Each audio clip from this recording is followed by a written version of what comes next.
আসসালামু আলাইকুম ওয়ারাহমাতুল্লাহ। শবে কদরের রাতে কি করা বেশি দরকার? এ রাতকে সকলেই জিন্দা রাখিবেন, অর্থাৎ এ রাতে সকলেই জাগ্রত থাকিবেন। কুরআন শরীফ তেলাওয়াত করবেন, দান সদকা, দোয়া, জিকির আল্লাহ এবং যত বেশি সম্ভব নফল নামাজ পড়িবেন। নফল ইবাদত হিসেবে সালাতুত তাসবিহ নামাজ পড়িতে পারেন। সালাতুত তাসবিহর ফজিলত অপরিসীম। রাসূল সাল্লাল্লাহু আলাইহি ওয়াসাল্লাম আর আপন চাচা হযরত আব্বাস রাদিয়াল্লাহু তাআলাকে বলেছেন, হে চাচা, এই নামাজের মাধ্যমে আল্লাহ তাআলা আপনার জীবনের ইচ্ছাকৃত অনিচ্ছাকৃত সগীরা কবিরা জানা অজানা সমস্ত গুনাহ মাফ করিয়া দিবেন। হে চাচা, এই নামাজ সপ্তাহে একবার পড়বেন, তা সম্ভব না হলেও মাসে একবার পড়বেন, তাও সম্ভব না হলে বছরে একবার, আর যদি তাও সম্ভব না হয় তবে জীবনে একবার পড়বেনই।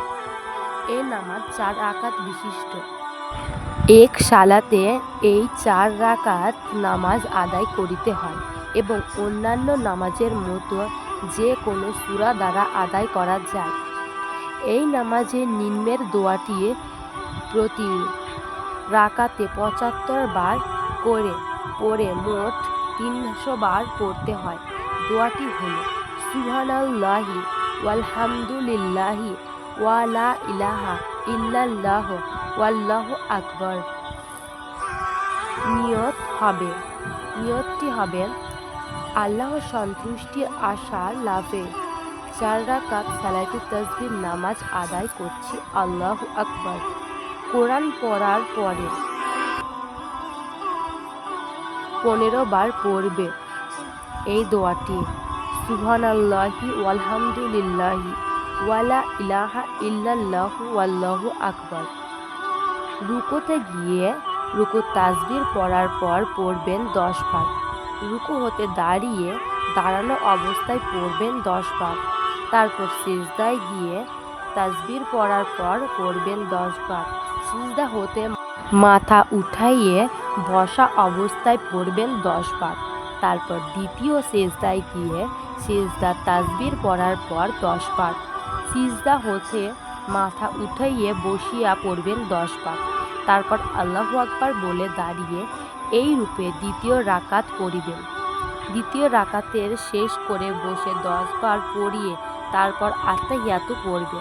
আত্তাহিয়াতুর পর আবার আল্লাহু আকবার বলে দাঁড়িয়ে পূর্বের ন্যায় তৃতীয় এবং চতুর্থ রাকাত শেষ করবে।